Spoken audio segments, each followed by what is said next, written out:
Good morning. आवाज आ रही है आप लोगों को मेरी?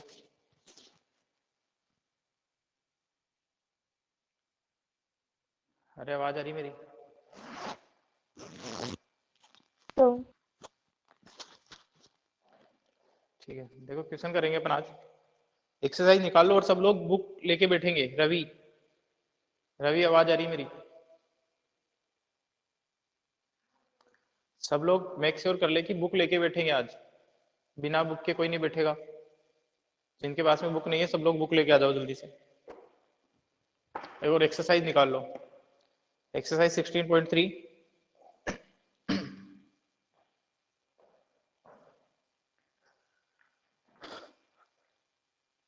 सब लोगों के पास में बुक होनी चाहिए।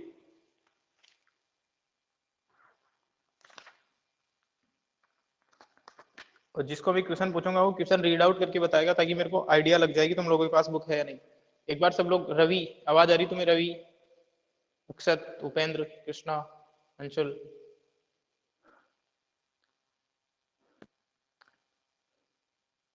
अरे बोलो। वैसे साइलेंट अगर करके रखोगे तो मैं रिमूव कर दूंगा।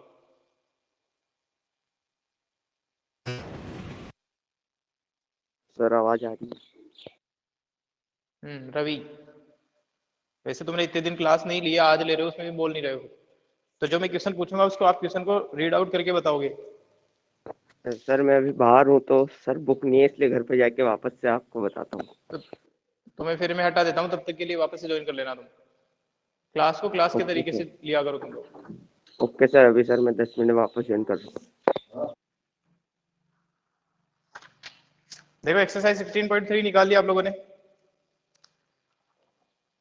तो सबसे पहले अक्षत बताएगा। अक्षत बुक है तुम्हारे पास में? अक्षत। सर 2 मिनट। क्वेश्चन नंबर फर्स्ट अपन ने कर लिया था। क्वेश्चन नंबर सेकंड क्या है, पढ़ के बताओ। Sorry, question number third. Question number third क्या है ये पढ़ के बताओ जल्दी से। उपेंद्र तुम बताओ, जब तक उसके पास में बुक नहीं है शायद। अंशुल।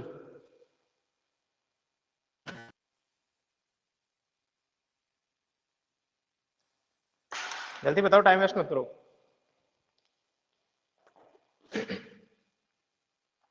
सर थर्ड वाला पढ़ना है ना? हाँ, 16.3 का। A dice is throw, find the probability of the following events. ठीक है, ठीक है। देखो क्वेश्चन नंबर थर्ड देख रहे हैं अपन। बाकी सब लोग बुक लेके बैठना, वैसे ही मत बैठना कोई भी। A die is thrown, find the probability of the following events. इसका सैंपल स्पेस क्या हो जाएगा जब अपन डाई को थ्रो करेंगे? तो सैंपल स्पेस क्या बनेगा? सैंपल स्पेस क्या बनेगा डाई के केस में, कोई बता दो। 1 to 6 के नेचुरल नंबर्स। 1 2 Yes sir.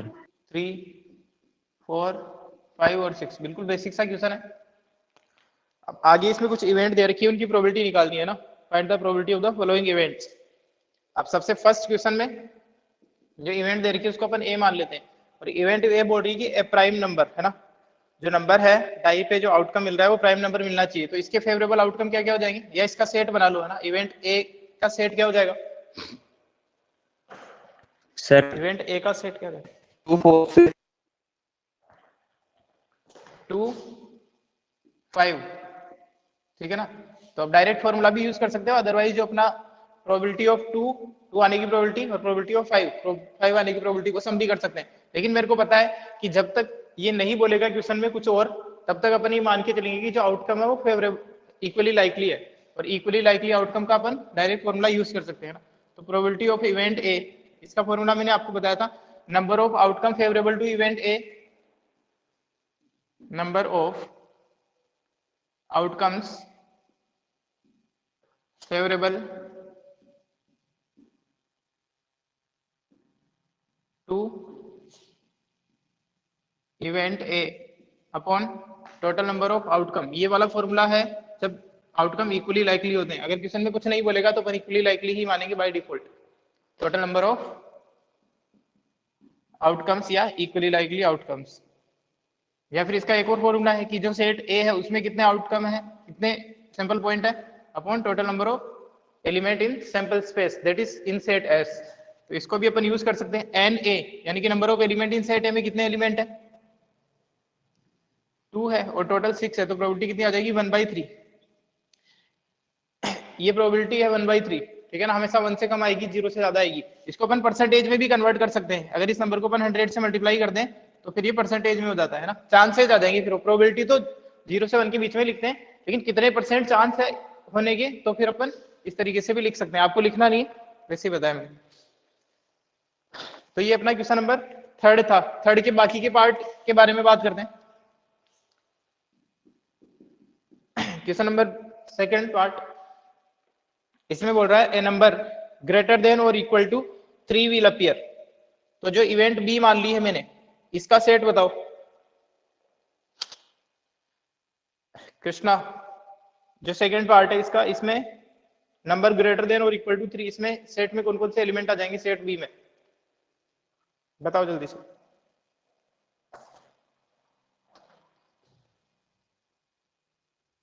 बोलो।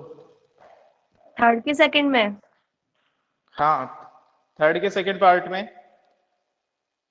जो इवेंट बी 3 मानी है अपन ने, 3 3 4 5 6 3 4 5 6 से सारे एलिमेंट आ जाएंगे, क्योंकि इसने बोला है ग्रेटर देन और इक्वल टू 3। तो इसके डायरेक्ट अपन फॉर्मूला यूज करके प्रोबेबिलिटी ऑफ इवेंट बी निकाल सकते हैं। प्रोबेबिलिटी ऑफ इवेंट बी क्या हो जाएगी, कितने आउटकम है n B, that is number of element in set B upon sample space में कितने एलिमेंट है, तो हो जाएगा 4/6 दैट इज इक्वल टू 2/3। ठीक है ना। इसी तरीके से बस बाकी के आप लोग केवल फेवरेबल वो बता दो सेट क्या बन रहा है। हाँ बोलो बोलो। तो जो सेट ए लिखा है उसमें सेट- 3 भी तो आएगा। से हाँ वो सॉरी, फर्स्ट सेट वाले में में अपन ने गड़बड़ कर के अंदर 3 भी इसमें प्राइम नंबर पूछा है ना सही से, इसमें 3 भी आएगा, 2 3 5, और बाकी लोग बोल ही नहीं रहे हो इतनी देर से भी, तो यहाँ पे आंसर चेंज हो जाएगा। प्राइम नंबर 3 भी है, बाकी लोग बैठे मत रहा करो, अगर कुछ मिस्टेक है तो बताना चाहिए तुम्हें। 3 हो जाएगा, ये हो जाएगा, फिर 1/2 है ना।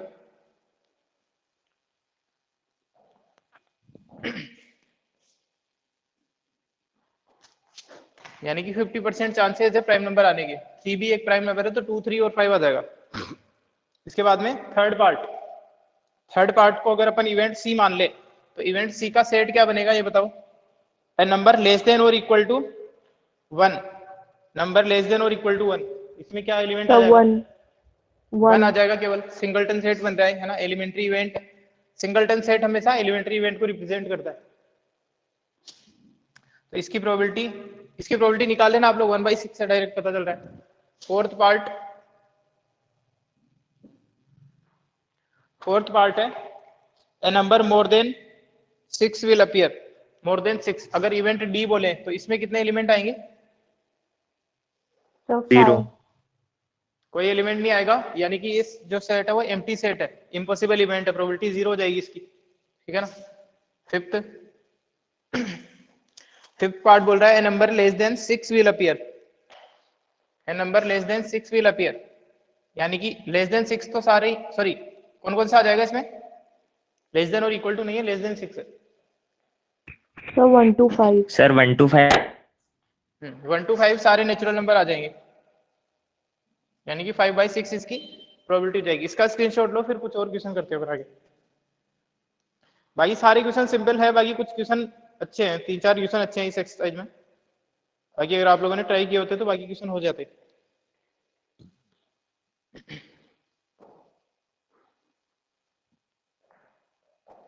स्क्रीनशॉट ले लिया इसका।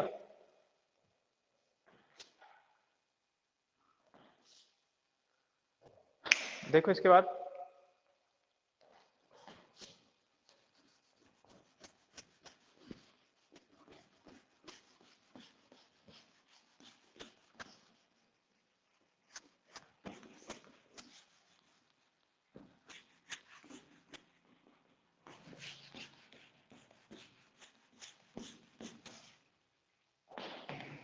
देखो फोर्थ क्वेश्चन देखो। फोर्थ क्वेश्चन है a card is selected from 52 cards. अब मैं पूरा प्रॉपर नहीं करके बताऊंगा, आप लोगों को बस आइडिया दूंगा, उस हिसाब से आपको क्वेश्चन करना है। 52 कार्ड्स है एक डेक ऑफ कार्ड में, एक पैक ऑफ कार्ड में। नंबर ऑफ कार्ड कितने 52 है। हाउ मेनी सैंपल पॉइंट्स, एक कार्ड सेलेक्ट करना है ना, एक card is selected from pack of 52 cards, how many points are there in the sample space. Sample space में फर्स्ट पार्ट है, सैंपल स्पेस में कितने एलिमेंट हो जाएंगे, कितने एलिमेंट हो जाएंगे इसके सैंपल स्पेस में? सर 52। 52 हो जाएंगे, ठीक है ना, क्योंकि 52 कार्ड्स है, सिंपल सा क्वेश्चन है। सेकंड है, ये ए था, ये बी पार्ट है, इसके बाद में बोल रहा है calculate the probability that card is an ace of spade. Ace of spade, कितने एस ऑफ स्पेड होते हैं पूरे 52 में से? आउट ऑफ 52 कितने एस ऑफ स्पेस होते हैं, एस ऑफ स्पेड? सर 1। एक ही होता है, यानी कि उसके फेवरेबल एक ही हो जाएगा, है ना। फेवरेबल आउटकम जो है ना अपनी इवेंट ए जो है, वो क्या बोली इसने, इवेंट ए बोली कि जो सेलेक्टेड कार्ड है, card should be, the card should be ace of spade. तो एस ऑफ स्पेड के फेवरेबल आउटकम की बात करें तो एक ही होता है ना, ये जो कई सारे हैं, इस तरह की अपने को ध्यान नहीं देना, इसके फेवरेबल जो है वो 1 हो जाएगा। तो प्रोबेबिलिटी ऑफ इवेंट ए जो है वो कितनी आ जाएगी फिर, फेवरेबल कितने 1 है, और अपने को मान के चलना है इक्वली लाइकली, तो वाला फॉर्मूला अपन यूज कर सकते हैं कि फेवरेबल कितने हैं। अब जो 52 कार्ड का सिलेक्शन होगा कितने तरीके से हो सकता है, 52 तरीके से हो सकता है एक कार्ड का सिलेक्शन। 52 में से एक एक कार्ड अगर आपको निकालना है तो इतने तरीके हैं आपके पास में, जिसमें से इस इवेंट के होने के फेवर में कितना है, केवल एक। तो इसकी प्रोबेबिलिटी हो जाएगी 1 अपॉन, यानी कि number of outcome favourable to this event upon total number of equally likely outcome. तो ये हो जाएगी इसकी प्रोबेबिलिटी, ठीक है।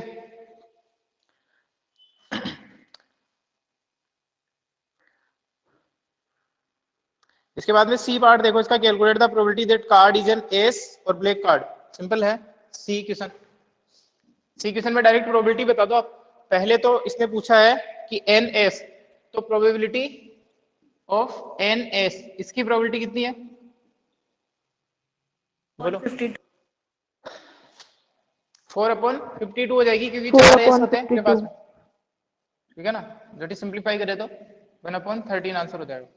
और एक और प्रोबेबिलिटी पूछी इसने कि ब्लैक कार्ड होने की प्रोबेबिलिटी क्या है? सर ब्लैक कार्ड कितने हैं 26/52। टोटल? 26/52, यानी कि 50% चांसेस हैं, 1/2.5 प्रोबेबिलिटी है। इसका स्क्रीनशॉट लो, फिर कुछ और क्वेश्चन देखते हैं।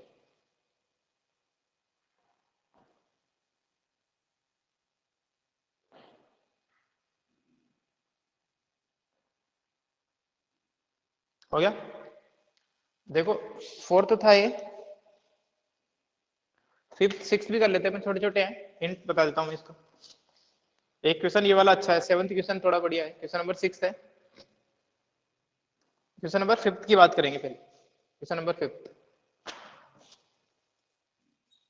क्वेश्चन नंबर 5th बोल रहा है a fair coin is marked 1 on one face and 6 on the other face. यानी कि इस बार जो सिक्का है उसके फेसेस पे हेड और टेल नहीं लिखा हुआ है, एक साइड में तो 1 लिखा हुआ है और एक तरफ 6 लिखा हुआ है।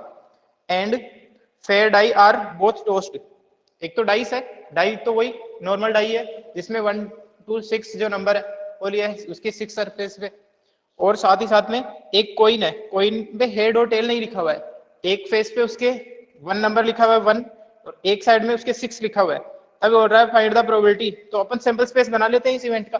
तो इस इवेंट का सैंपल स्पेस कुछ ये बन जाएगा कि मान लो सिक्के पे तो 1 आ रहा है और डाइस पे 1 आ रहा है, ठीक है ना। सिक्के पे 1 के साथ में डाइस पे 2 आ सकता है, इसी तरीके से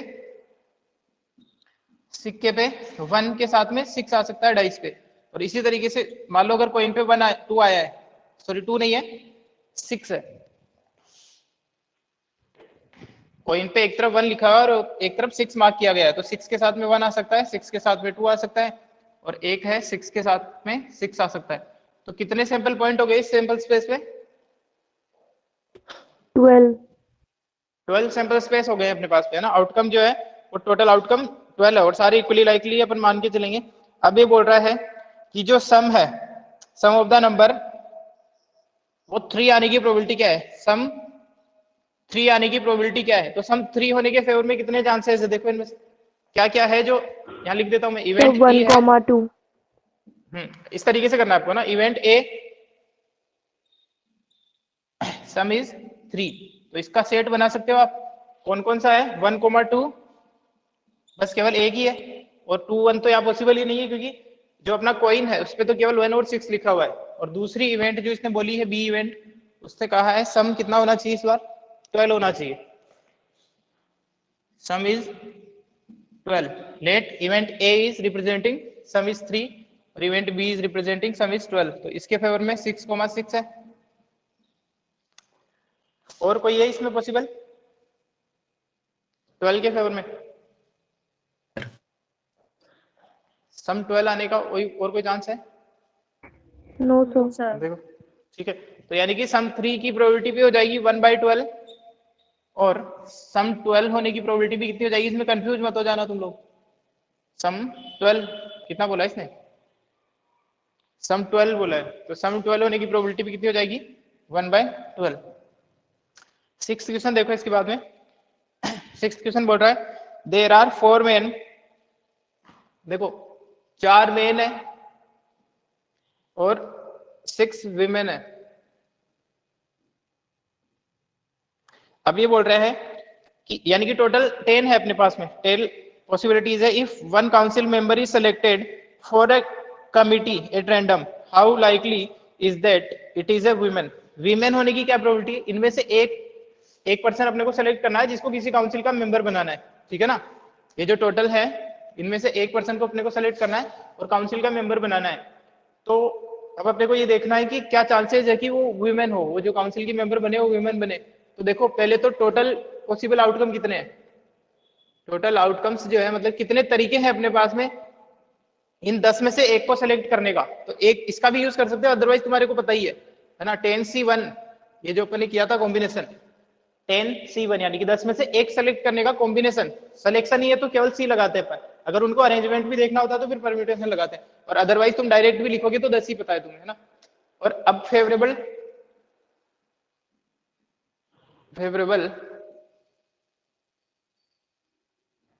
टू सिलेक्शन ऑफ वुमेन, एक वुमेन हो उसके फेवर में कितने, टोटल वुमेन कितनी है 6 है, इन 6 में से अगर वो एक आ गई तो आपके फेवर में हो जाएंगे डायरेक्ट, आपको 6 भी पता है, तो प्रोबेबिलिटी क्या हो जाएगी इसकी, इवेंट ए बोल दो इसको, प्रोबेबिलिटी ऑफ इवेंट ए कितनी हो जाएगी फिर 6/10, ये तो सिंपल सा क्वेश्चन था, ये इसका यूज बताएगी, मान लो अगर 2 सेलेक्ट करने होंगे ना तो फिर आपको कॉम्बिनेशन का यूज करना पड़ेगा, आगे कुछ क्वेश्चन अपन देखेंगे, ठीक है ना।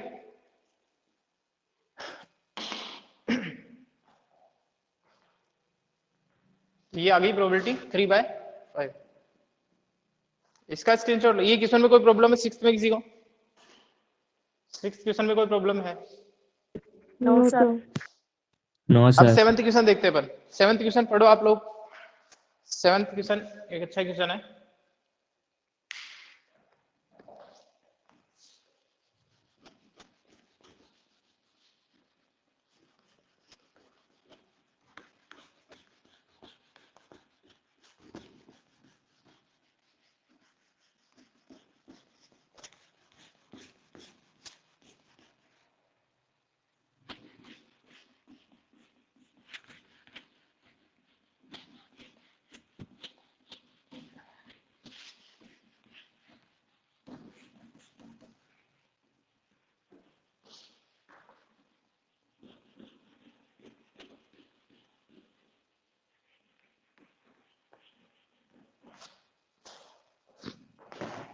क्वेश्चन नंबर 7 देखो,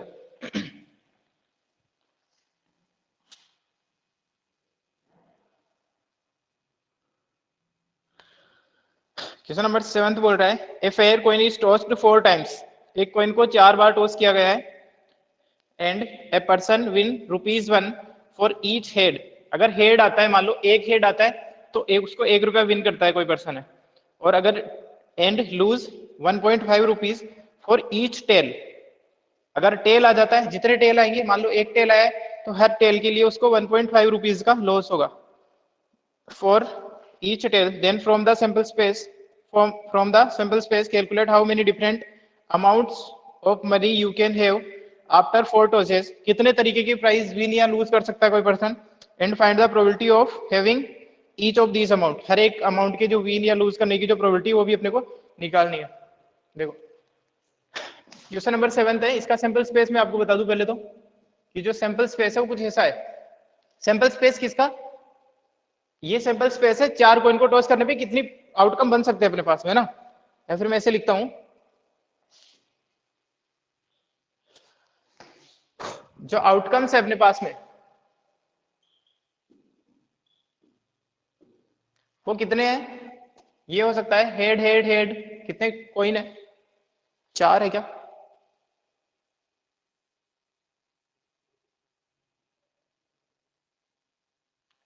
देखो एक बार, 4 कॉइन, 4, हाँ 4 कॉइन है. तो 4 टॉस अपने को करने हैं तो कितने आउटकम आ जाएंगे, टोटल पॉसिबिलिटी कितनी है बता दो एक बार. डायरेक्ट ही पूछूं तो अगर मैं तुम्हें टोटल आउटकम तो कितने आएंगे, 16. Sir, 16 आ 16. जाएंगे. 2 टू दी पावर 4 है ना, ये तरीका मैंने बताया था. तो 16 है. अब ये बोल रहा है कि मान लो इस तरीके से आ सकता है. एक पॉसिबिलिटी में आपको बता देता हूँ, 2 पॉसिबिलिटी लिखता हूँ. ये हो सकता है या फिर ये हो सकता है, लेट सपोज. ठीक है ना, कुछ 2 पॉसिबिलिटी में लिख दी, क्वेश्चन का मतलब समझाते हैं. तो अब ये बोल रहा है कि जो हर एक हेड आता है ना उस पे 1 रुपीज का प्रॉफिट होता है, 1 रुपीज जीतता है वो. और अगर एक टेल आता है तो उस पे 1.5 रुपीज का लॉस होता है. तो इस वाले पर्टिकुलर केस की बात करूं मैं, तो इसमें कितने हेड आए हैं इसके पास में, 4. 4 हेड आए हैं और टेल तो कोई आया ही नहीं है. यानी कि ये सारे की सारी अमाउंट जीतेगा. कितने रुपए जीत जाएगा, 4 इंटू 1 रुपीज, यानी कि 4 रुपीज ही विल विन. अब इस केस की बात करें तो इससे मेरे को मतलब नहीं है कि कौन से नंबर पे टेल आ रहा है, कौन से ऑर्डर का मतलब नहीं है. बस मेरे को अमाउंट देखनी है कि कितने हेड है और कितने टेल है. तो यहाँ पे है 4 head and sorry 2 head and 2 tails. तो इसमें इन 2 हेड की वजह से तो वो 2 रुपीज जीतेगा. अब जो लॉस हो रहा है तो उसको अपन माइनस कर देते हैं. इन 2 की वजह से कितने लूज करेगा वो, 1.5. That is equal to 2 minus 3. यानी कि इसको यहाँ पे 1 रुपी का लूज हो रहा है. -1 मतलब 1 रुपी लूज कर रहा है ना. माइनस को अपन रिप्रेजेंट करेंगे लॉस से, इस तरीके से. तो एक बात बताओ कि चाहे इस तरीके से 2 हेड 2 टेल आए या फिर इस तरीके से 2 हेड 2 टेल आए, क्या दोनों ही केस में जो अमाउंट है वो तो यही है, 1 रुपया लूज ही Yes, करेगा. sir. Yes, ठीक है sir. ना. या फिर मान लो ये वाला जो कॉम्बिनेशन है कुछ इस तरीके से बनता, तब भी यही होता, सेम केस. और अगर यही वाला पर्टिकुलर केस ऐसे भी बनता तब भी इसको 1 रुपए का लॉस ही होता. तो अपने को तो ये देखना है कि पर्टिकुलर जो अमाउंट है कितने तरीके के अमाउंट जीत रहा है. तो अपने को इस तरीके से बनाना है कि अगर 2 हेड 2 टेल आता है तो अमाउंट विनिंग या लूजिंग एक ही बात है. तो इस तरीके से केस बना लेंगे. यानी कि 2 हेड 2 टेल कितनी पॉसिबिलिटी है, इस तरीके से बनाऊंगा मैं. देखो या तो हो सकता है 4 हेड, इसके बाद में हो सकता है 3 हेड 1 टेल. ठीक है, इसके बाद में हो सकता है 3 टेल, या फिर कम करते हैं, बिल्कुल सीक्वेंस वाइज चलते हैं. इसके बाद में हो सकता है 2 हेड 2 टेल. इसके बाद में हो सकता है 1 हेड 3 टेल. और इसके बाद में हो सकता है कि चारों के चारों टेल हो. तो क्या ये 4 तरीके की प्राइज मनी कितने हो गए, 1 2 3 4 5, इन 5 तरीके से ही कोई मनी लूज या विन किया जा सकता है. यही 4 पॉसिबिलिटी है. Yes, बोलो. sir. ठीक है ना. अब इनमें अपन निकाल लेंगे, है ना. इनमें कितना अमाउंट विन कर रहा है लूज कर रहा है, इसमें कितना अमाउंट विन कर रहा है लूज कर रहा है, निकाल लेंगे अपन. फिर देखते हैं कि कितने तरीके के प्राइज मनी हो सकते हैं. क्वेश्चन समझ में आ गया क्या सब लोगों को, बोलो. एक Yes, क्वेश्चन में कोई sir. डाउट है किसी, तो अपन करते हैं इस क्वेश्चन को स्टार्ट, है ना.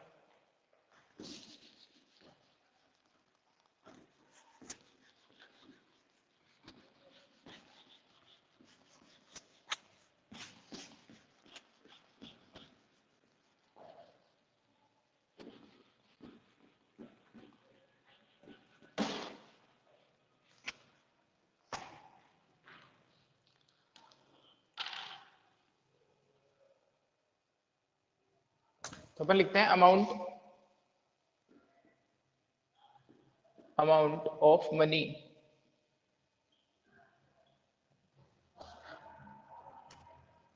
Can be won if 4 heads, 4 heads,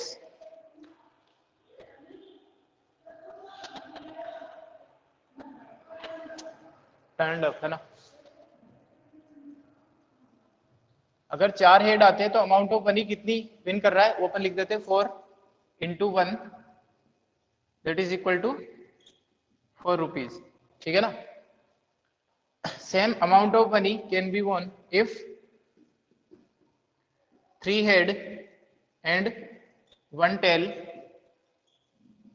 turn up। तो इस केस में कितने हो जाएंगे, 3 हेड है यानी कि 3 into 1, एक हेड पे 1 रुपया मिलता है और टेल पे 1.5 रुपीज का लॉस होता है उसको, तो माइनस 1 टेल की वजह से 1.5 रुपीज गए।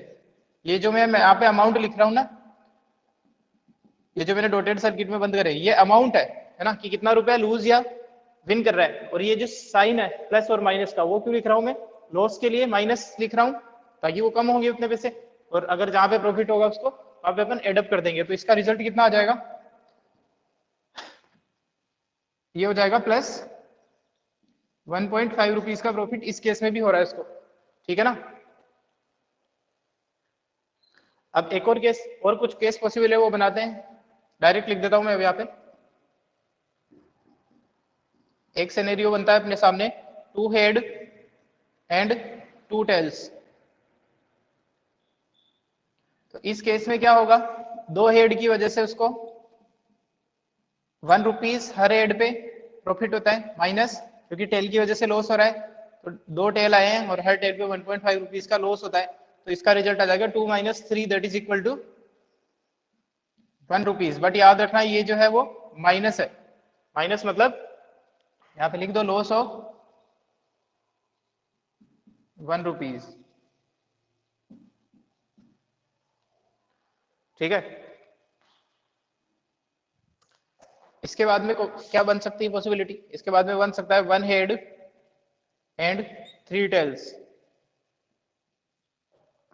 1 हेड है तो 1 हेड की वजह से 1 रुपीज वो विन करेगा, और क्योंकि 3 टेल है तो 3 टेल की वजह से हर टेल पे 1.5 रुपीज का लॉस हो रहा है, तो यहाँ पे इसको टोटल लॉस हो जाएगा, ये हो जाएगा 4.5 यानी कि 3.5। आप ध्यान रखिए कैलकुलेशन में कोई मिस्टेक तो नहीं है, ये ठीक है। ये जो अपन ने किया है 1 - 4.5 रुपीज दैट इज 3.5 रुपीज का लॉस है इसको, सही लिखा है अपन ने, फोर्थ जो केस लिखा है।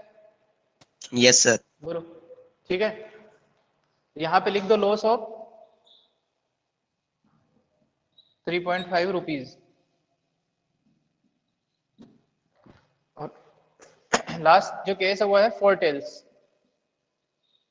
अगर सारे के सारे टेल आ गए तो इस बार उसको लॉस ही होगा ultimately, 4 into 1.5 that is equal to 6 rupees का उसको लॉस हो जाएगा, 6 रुपीज, ठीक है ना। बाकी तो प्रॉफिट है, यानी कि उसके अल्टीमेटली देखा जाए तो इनमें वो क्या कर रहा है, 4 रुपए जीत रहा है, इसमें 1.5 रुपीज हार रहा है, सॉरी 1.5 रुपीज जीत रहा है, बाकी सब में लॉस है 1 रुपीज का, 3.5 रुपीज का, 6 रुपीज का। अब अपने को क्योंकि प्रोबेबिलिटी निकालनी है तो एक बात बताना, ये जो अपने केस लिखा है case 1 amount of money can be won for 8, तो इसके जो फेवरेबल है, इसके जो फेवरेबल आउटकम है, टोटल आउटकम जो अपने लिखे अपन ने, इसके फेवरेबल आउटकम कितने हैं ये बता दो मेरे को। 4 हेड आने का फेवरेबल कितना है, केवल एक ही है, हेड हेड हेड हेड, ठीक है। अब बात करते हैं अपन 1.5 रुपीज जीतने के लिए फेवरेबल कितने, यानी कि 3 हेड और एक टेल आना चाहिए, तो सब यहाँ पे बना देते हैं अपन 3 हेड यानी कि हेड हेड हेड और ये टेल। ऐसा हो सकता है हेड हेड टेल हेड, ऐसा हो सकता है हेड टेल हेड हेड, और हो सकता है टेल हेड हेड हेड। ये अपन ने क्या किया, इनके फेवरेबल बना रहा हूं मैं, ना कि जो फेवरेबल इवेंट है वो ये है, ऐसा होने की फेवरेबल इवेंट, यानी कि 3 हेड और एक टेल आने की फेवरेबल इवेंट क्या है, ये वाली है। और इस सभी में ऐसा कुछ भी होगा तो इस सभी हर बार वो 1.5 रुपीज जीतेगा। इसी तरीके से आप लोग इसकी बता सकते हो, 2 हेड और 2 टेल,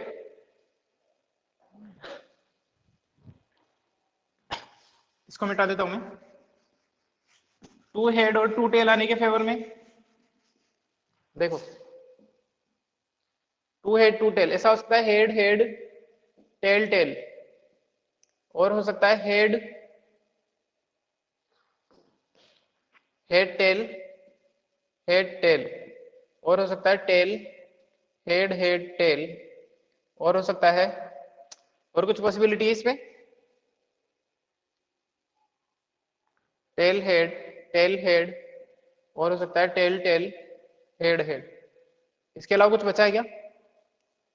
देखो एक बार ये वाली पॉसिबिलिटी जो है टू हेड टू टेल में,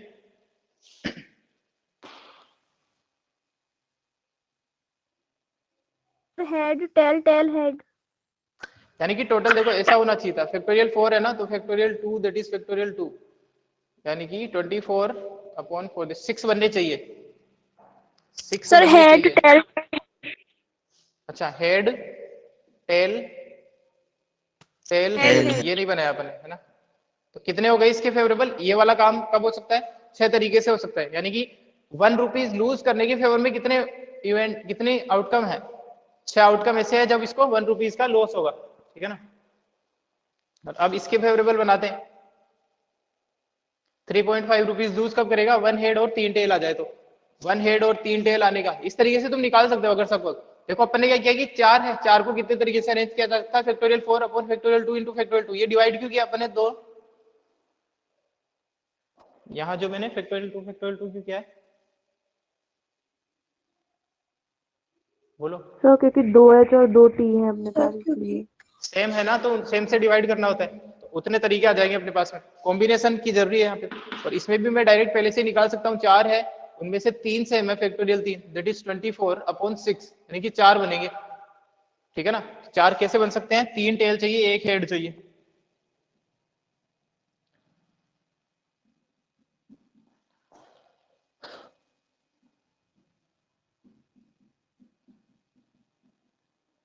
तो ये हो जाएंगे है ना। वो लास्ट है, यानी कि 4 रुपीज विन करने के फेवर में इतने हैं टोटल में से, तो इसकी प्रोबेबिलिटी निकालना आसान रहेगा फिर मेरे लिए। लास्ट है 6 रुपए हारने के लिए, कंडीशन एक ही पॉसिबल है, टेल टेल टेल टेल। तो अब आप लोग बताओ, इसने इतना तो पूछा है, यानी कि कितने तरीके के अमाउंट। देखो फर्स्ट अब अपन आंसर देना स्टार्ट करते हैं। इसने बोला है from the sample space calculate how many different amounts of money you can have, कितने तरीके के पैसे हो सकते हैं। तो इसका आंसर क्या हो जाएगा? बोलो। How many different amounts So of 5 money you ways. Can have. 5 ways है, ये रहे 1 2 3 4 5, यानी कि आपको या तो 6 रुपए का लॉस होगा, या फिर 3.5 रुपीज का लॉस होगा, या 1 रुपी का लॉस होगा, या फिर 1.5 रुपीज का प्रॉफिट होगा, और या फिर 4 रुपीज का प्रॉफिट होगा। अब इन सभी की प्रोबेबिलिटी निकालते हैं कि 4 रुपए जीतने की प्रोबेबिलिटी क्या है, या 6 रुपीज हारने की प्रोबेबिलिटी क्या है। इन सभी की प्रोबेबिलिटी निकालते हैं, इनके फेवरेबल पता चल गए, और टोटल कितने हैं, टोटल आउटकम कितने हैं इस केस में? 16. टोटल आउटकम्स हैं 2 to the power 4 that is equal to 16। Favourable पता है और सारे इक्वली लाइकली मान के चल रहे हैं, तो मैं लिख देता हूं probability of winning 4 rupees. 4 rupees win करने की प्रोबेबिलिटी कितनी है, तो बताइए कितनी हो जाएगी? बोलो। So 1/16. 1/16 हो जाएगी, ठीक है ना, काफी कम चांसेस है। इसके बाद में probabilities of winning 1 rupees, sorry 1.5 है, 1.5 रुपीज विन करने की प्रोबेबिलिटी कितनी है? इसके फेवर में है 4/16 दैट इज 1/4, यानी कि 25% चांसेस है इस एक्सपेरिमेंट को करने पे कि वो 1 रुपया, सॉरी 1.5 रुपीज जीत जाएगा। इसके बाद में निकालते हैं प्रोबेबिलिटी ऑफ, या तो विनिंग माइनस में लिख दो या फिर लूजिंग लिख दो। लूजिंग 1 रुपीज, 1 रुपीज लूज करने की प्रोबेबिलिटी कितनी है? 6 है, ये टोटल है ना, 6/16 दैट इज इक्वल टू 3/8। इसी तरीके से probability of losing 3.5 rupees lose करने की प्रोबेबिलिटी है 4/16, अगेन 50% चांसेस है 1/4, सॉरी 25%। और लास्ट है probability of losing 6 rupees lose करने की प्रोबेबिलिटी कितनी है, तो वो है 1/16, ठीक है। तो ये पर्टिकुलर अमाउंट है, इनके परसेंटेज में अपन चांसेस निकाल सकते हैं जब सबको 100 से मल्टीप्लाई कर देंगे, तो जो भी फ्रैक्शन है उसको 100 से मल्टीप्लाई कर देंगे तो परसेंटेज निकाल सकते हैं। जैसे ये तो सिंपल है, इसको 100 से मल्टीप्लाई करेंगे तो 25% चांसेस है 1.5 रुपीज जीतने के और 25% चांसेस ही है 3.5 रुपीज हारने के। ये क्लियर है क्वेश्चन? अच्छा क्वेश्चन है। इसको आप थोड़ा सिस्टमेटिक तरीके से कैसे करोगे कि इतना तो बनाओगे, उसके बाद में ये वाली चीजें ना आप अलग से लिखना है ना, इस तरीके से लिखना कि total outcomes favourable of winning ₹4, उसके बाद में इस तरीके से बनाना, फिर इस तरीके से करना total outcomes favourable to winning ₹1.5, फिर ये बनाना। ठीक है ना? क्लियर है ये क्वेश्चन सबको? Yes sir. बोलो, इसका स्क्रीनशॉट ले लो आप लोग।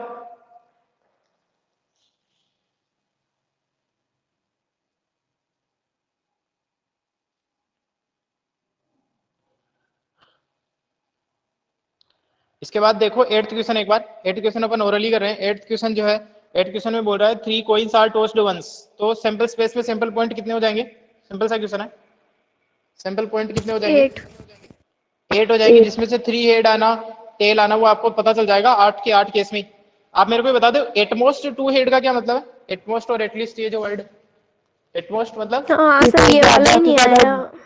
2 ले एटमोस्ट सकते का मतलब है ज्यादा से ज्यादा, है ना? एटलीस्ट का मतलब होता है कम से कम, और एटमोस्ट का मतलब है ज्यादा से ज्यादा 2 हेड। अब जो ये बोला कि एटमोस्ट 2 हेड, यानी कि 0 हेड वाला भी आएगा उसपे, 1 हेड वाला भी आएगा और 2 हेड वाला भी आएगा। एटमोस्ट और एटलीस्ट 2 वर्ड है ना। एटलीस्ट का मतलब मतलब सर होता जिसमें है कम से हेड कम। नहीं है वो भी आएंगे। हाँ, एटमोस्ट का मतलब हो गया ज्यादा से ज्यादा। तो अगर तीनों टेल है तो वो भी आएगा, अगर हेड है एक और बाकी के 2 टेल है वो भी आएगा, 2 हेड वाले भी आएंगे। ठीक है ना? वर्ड से समझ जाओ ना, एटमोस्ट मतलब ज्यादा से ज्यादा, मैक्सिमम, और एटलीस्ट का मतलब होता है कि मिनिमम उतने हेड आने ही चाहिए। इसके बाद में 9th क्वेश्चन देखो, 9th क्वेश्चन है प्रोबेबिलिटी 2/11 दे रखी है, तो कॉम्प्लीमेंट्री जो है नोट है उसकी प्रोबेबिलिटी निकालनी, कैसे निकालोगे? कैसे निकालते हैं तो नोट 1 ए की प्रोबेबिलिटी? 2/11। 1 में से माइनस कर दो। और नेक्स्ट 10th क्वेश्चन जो है, 10th क्वेश्चन भी सिंपल सा है, एसेसिनेशन लिखा हुआ है, वोवल होने की कितने वोवल है अपॉन टोटल नंबर ऑफ, हो जाएगा ये वाला क्वेश्चन? Yes sir. ठीक है, तो बाकी के क्वेश्चन ट्राई करना आप लोग। अभी क्लास एंड करता हूं मैं, बाकी के क्वेश्चन सारे करके आना, कल मैं वही क्वेश्चन बताऊंगा जिसमें आप लोगों को डाउट होगा। ज्यादा से ज्यादा 3 क्वेश्चन ऐसे हो सकते हैं, 3 या 4 क्वेश्चन जिसमें डाउट हो, 3, हाँ ज्यादा से ज्यादा 3 ही होंगे, 4 भी नहीं होंगे। ठीक है, तो क्लास एंड करता हूं मैं, सारे क्वेश्चन अटेम्प्ट करने हैं आपको।